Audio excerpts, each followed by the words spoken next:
Ads లేకుండా latest episodes చూడండి. Sir ఏమైందను? ఒక్కసారి రండి.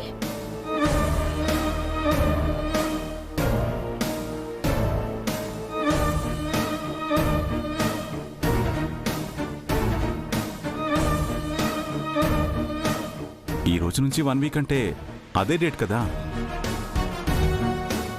డౌట్ ఏంటి? డౌట్ కాదు సార్, ఈ డేట్లో ఏమైందను? అష్టమి వచ్చింది సార్.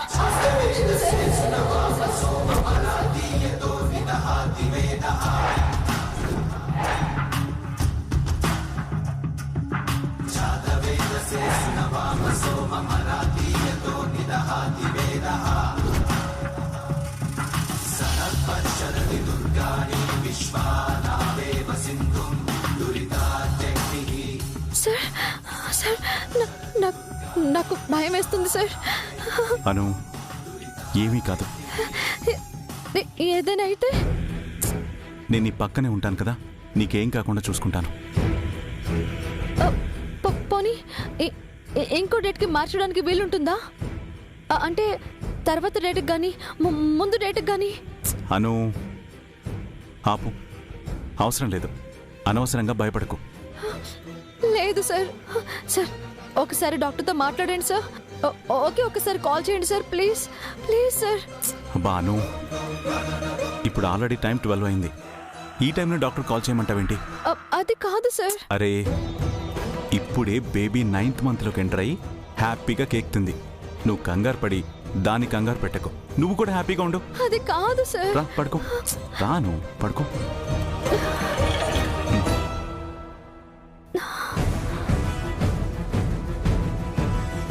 పడుకో.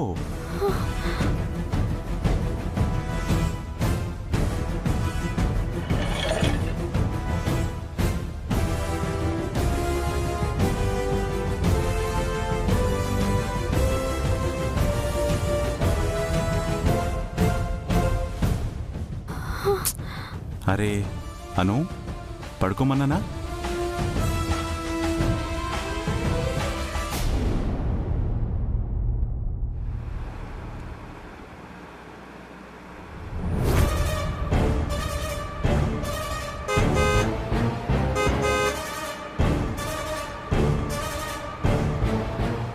అప్పు,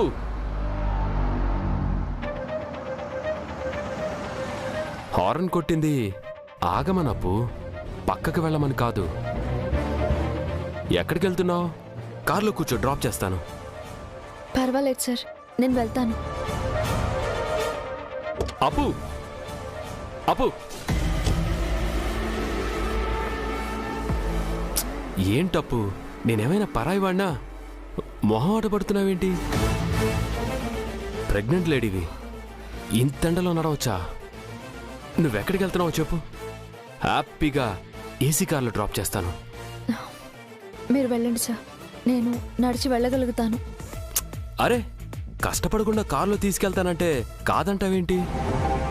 కమాన్ అప్పు. పర్వాలేదు సార్. ఆగప్పు, డ్రాప్ చేస్తాను.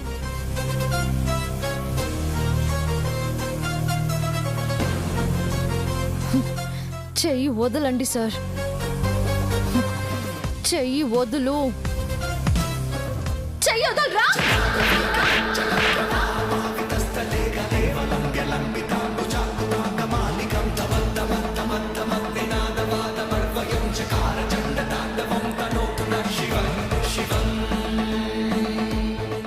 నన్నే కొడతావా? నీలాంటి వాణ్ణి కొట్టడం కాదు, కోసి కారం పెట్టాలి. ఏం మాట్లాడుతున్నావు అప్పు? చెయ్యి పట్టుకున్నందుకు నువ్వు ఏ ఉద్దేశంతో నా చెయ్యి పట్టుకున్నావో నాకు తెలియదు అనుకుంటున్నావా? నన్ను నువ్వు మిస్అండర్స్టాండ్ చేసుకుంటున్నావు అప్పు. గుడ్ టచ్ కి బ్యాడ్ టచ్ కి తేడా తెలియని పని పిల్లని కాదు నేను. నీ మాటలు, నీ చూపులు, నీ చేష్టలు అన్నీ నాకు అర్థం అవుతున్నాయి. చదువుకున్నావు, సంస్కారం లేదా? కమాన్ అప్పు, నేను యుఎస్ నుంచి వచ్చాను. సోషల్గా మూవ్ అవటం ఆ కంట్రీలో కామన్. ఆడపిల్ల ఆత్మగౌరవాన్ని అవమానించమని ఏ దేశమూ చెప్పదు. నువ్వుండొచ్చిన దేశంలోనే 2 అధ్యక్షులు ఆడపిల్లలతో అసభ్యంగా ప్రవర్తించినందుకు పరువులు పోగొట్టుకుని చరిత్రహీనులయ్యారు. సీతపై కన్నేసిన రావణుడు, ద్రౌపదిని చెరపట్టాలనుకున్న కీచకుడు ఏమయ్యాడో ఈ దేశ పురాణాలు చెప్తున్నాయి. నువ్వు చాలా ఎక్కువ మాట్లాడుతున్నావు అప్పు. ఈ వెధవల గురించి ఎంత మాట్లాడినా తక్కువే. 3 ఏళ్ల పసిపాప నుంచి 80 ఏళ్ల వృద్ధురాలి వరకు ప్రతి ఆడది మీకు ఆట వస్తువేనా? నీకు ఒక చెల్లుందని మర్చిపోయావా? నీ గురించిన నిజం నేను ఎందుకు చెప్పలేకపోయానో తెలుసా నీకు? నా కారణంగా మీ అన్నా చెల్లెల మధ్య గొడవలు రాకూడదని. నాలా ఎంతో మంది అమ్మాయిలు, ఆడవాళ్లు ఇంటి పరువు పోతుందనో, చదువు మాన్పించేస్తారనో, జాబ్కి పంపించరనో నీలాంటి వాళ్ళని మౌనంగా భరిస్తూ వస్తున్నారు.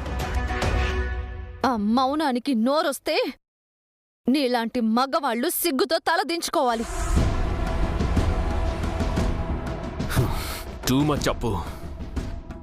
నన్ను కంప్లీట్ గా విలన్ని చేస్తున్నావు. నువ్వు విలన్ వేరా? నీలాంటి వాళ్ళు స్కూళ్లలో, కాలేజ్లో, బస్సుల్లో, ట్రైన్లలో, ఇళ్లల్లో, ఆఫీసుల్లో అన్ని చోట్ల ఉన్నారు. ఆడపిల్లలు జాగ్రత్తగా ఉండకపోతే నీలాంటి మృగాలకి బలైపోతారు. నన్ను మృగం అంటున్నావా నువ్వు? కడుపుతో ఉన్న ఆడది కన్న తల్లితో సమానం. అలాంటి నన్ను నువ్వు ఏ దృష్టితో చూసావో ఒక్కసారి గుర్తు చేసుకో. నువ్వు మనిషివో మృగానివో నీకే తెలుస్తుంది. ఇంకొక్కసారి గనుక నా జోలికొచ్చావంటే ఈసారి చేత్తో కాదు, చెప్పుతో కొడతాను. చెప్పు.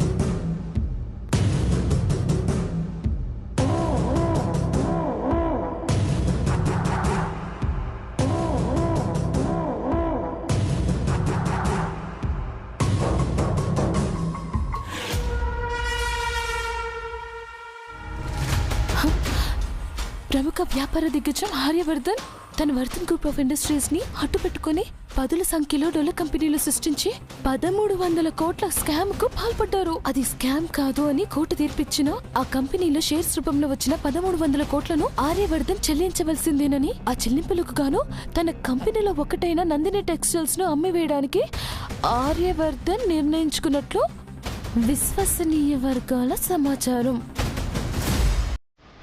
నీరజ్! ఏంటి మాన్సి? What is this?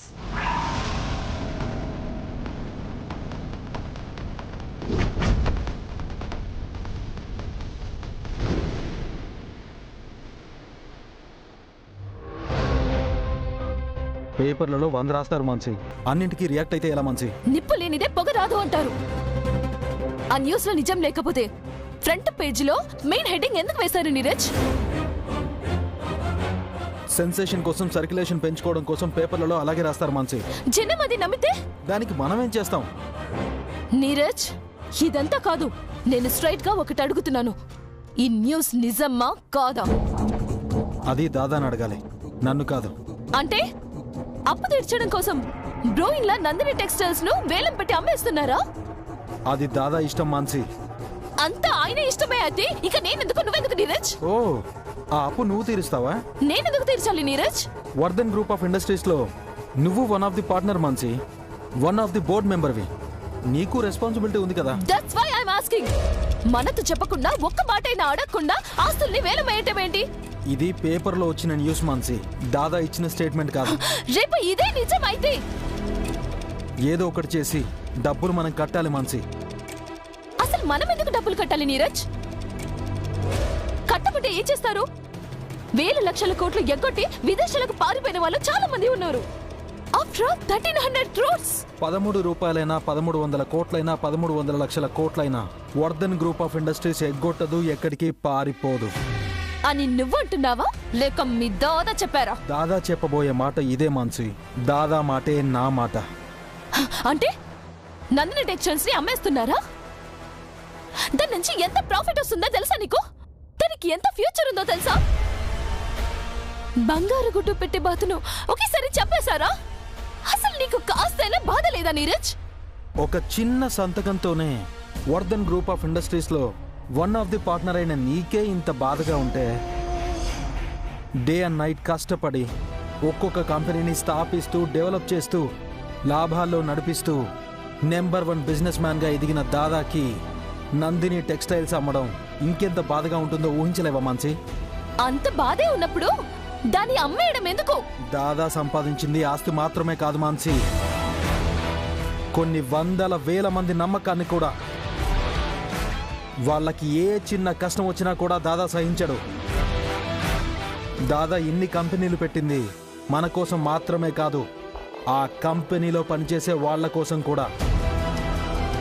వాళ్ళ కోసం అదే కంపెనీని అమ్మడానికి కూడా దాదా వెనకాడడు. నందిని టెక్స్టైల్స్ అమ్మడానికి నేను ఒప్పుకోను నీరజ్.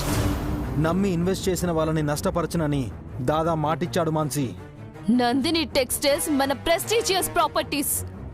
దాన్ని మనం ఎలా వదులుకుంటాం నీరజ్? నీకు ఆస్తి ముఖ్యమా, లేకుంటే నమ్ముకున్న వాళ్ళకి న్యాయం చేయడం ముఖ్యమా? నిన్ను నెంబర్ 1 బిజినెస్ మ్యాన్ గా చూడటం మాత్రమే ముఖ్యం నీరజ్. ఉన్న ఆస్తుల్ని అమ్ముకోకుండా కొత్త ఆస్తుల్ని కొనటమే ముఖ్యం. మనం కూర్చునే కుర్చీకే 4 కాళ్ళుంటాయి మాన్సి. వాటిని కూడా మనం సరిగ్గా చూసుకోలేకపోతే చైర్లో కూర్చోలేం. ఈ బుల్షిట్ మాటలని నాకు అనవసరం నీరజ్. నేను చెప్పింది జరగాలి. జరగకపోతే ఏం చేస్తావు? ఏం చేస్తావు? We go for divorce. We go for divorce.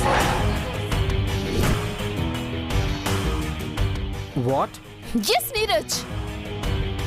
నాకు నా మాటకు వాల్యూ లేనప్పుడు మనం కలిసి ఉండడం వేస్ట్. ఆస్తుల కోసం విడిపోదామా? మనం కలిసి ఉండాలంటే మన ఆస్తులు కూడా మనతో కలిసి ఉండాలి. వాటిలో ఏ ఒక్కటి మనల్ని విడిచిపెట్టినా నేను నిన్ను వదిలేస్తాను. ఇది ఫిక్స్.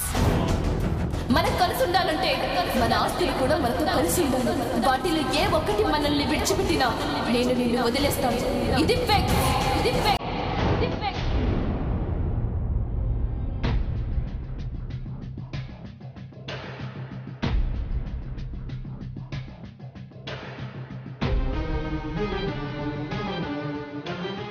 సిచ్యువేషన్ చేయదడిపోయేలా ఉంది ఆర్య. శత్రువులు మనకంటే ఫాస్ట్గా ఆలోచించి అడుగులు వేస్తున్నారు. వెంటనే మనం ఏదో ఒకటి చేయకపోతే ఈ న్యూస్ పేపర్లో రాసిందే టీవీల్లో వచ్చిందే నిజమని ప్రజలు నమ్ముతారు. కోర్టులో తీర్పు మనకు అనుకూలంగా వచ్చినా కూడా ఎందుకు ఇలా ప్రెషర్ పెడుతున్నారు? కోర్టులో ఓడిపోయారు కాబట్టే బయటైనా గెలవాలనుకుంటున్నారను.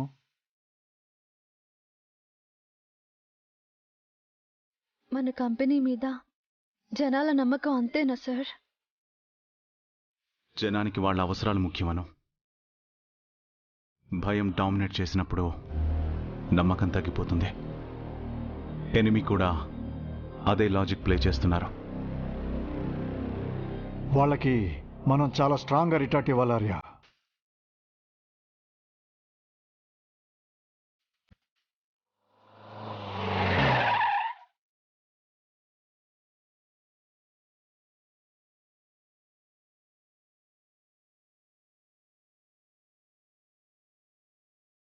ఆర్య సార్, మీరేంటి ఇక్కడున్నారు?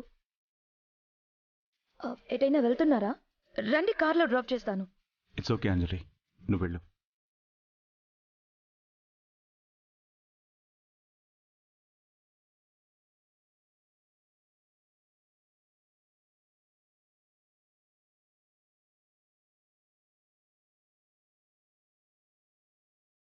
పేపర్లో వచ్చిన దాని గురించి వరీ అవుతున్నారా సార్?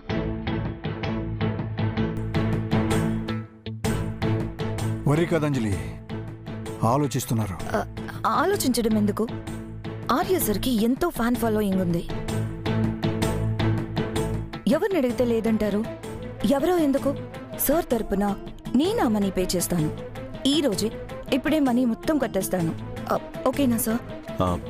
వద్దంజలి, ఈ మ్యాటర్లో ఇన్వాల్వ్ అవ్వడం నాకు ఇష్టం లేదు. ఎందుకు అవ్వకూడదు సార్? మీరు ఎంతో పెద్ద బిజినెస్ మ్యాన్.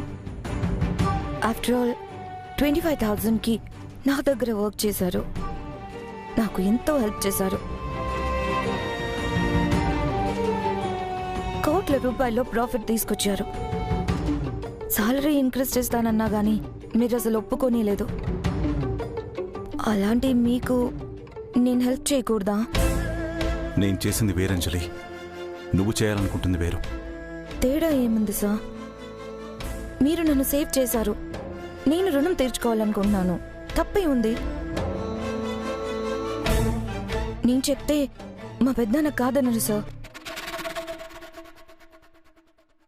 మొత్తం రైట్స్ నాకే ఇచ్చారు. నేనేం చేసినా గానీ నా ఇష్టమే సార్. నాకు ఇష్టం లేదంజలి.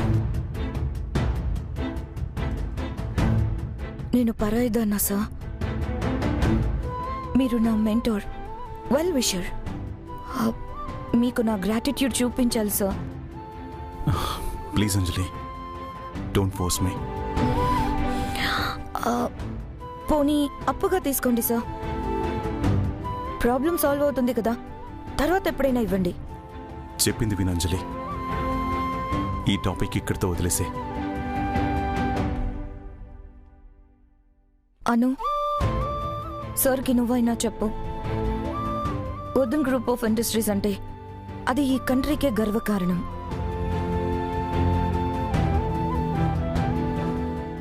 ఆర్యవర్ధన్ సార్ అంటే ఎంతో మందికి ఇన్స్పిరేషన్. అలాంటి మనిషికి, అతని సామ్రాజ్యానికి మచ్చపడుతూ ఉంటే చూస్తూ ఎలా ఉండగలం చెప్పు?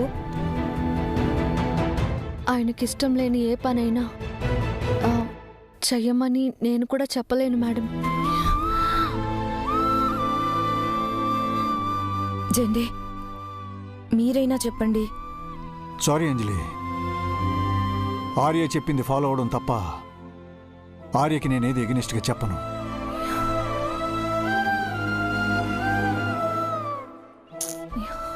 ఎందుకు ఇలా చేస్తున్నారు సార్? నాకు ఎంతో హెల్ప్ చేసిన మీకు నేను తిరిగి హెల్ప్ చేయకూడదా? మీ అప్పు నేను తీర్చకూడదా? Shut up.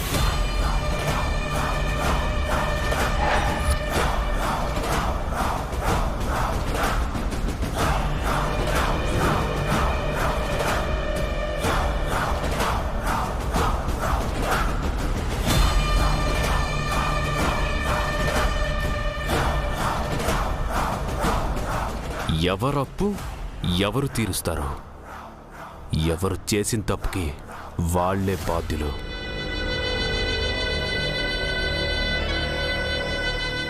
బ్రో, ఇందులో ఇంటర్ఫియర్ అవ్వకు. ఇక్కడి నుంచి వెళ్ళిపో.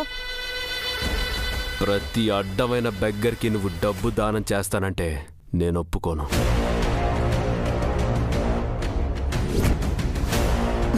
Shut up bro.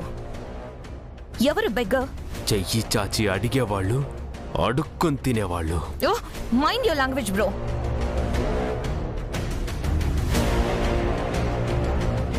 సార్ ఏం అడగలేదు, నేనే ఇస్తానన్నాను.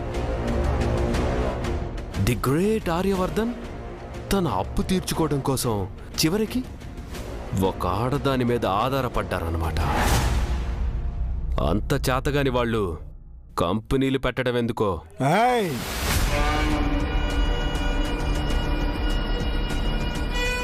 ఆర్య గురించి ఇంకొక మాట ఎక్స్ట్రా మాట్లాడినా మర్యాదగా ఉండదు.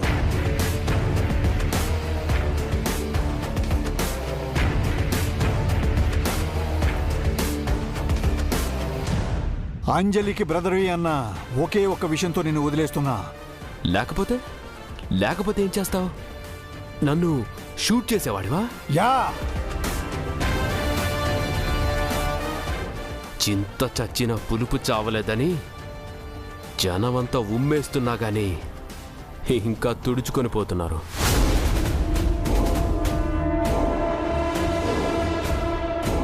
బ్రో, నోటికొచ్చినట్టు మాట్లాడుకో.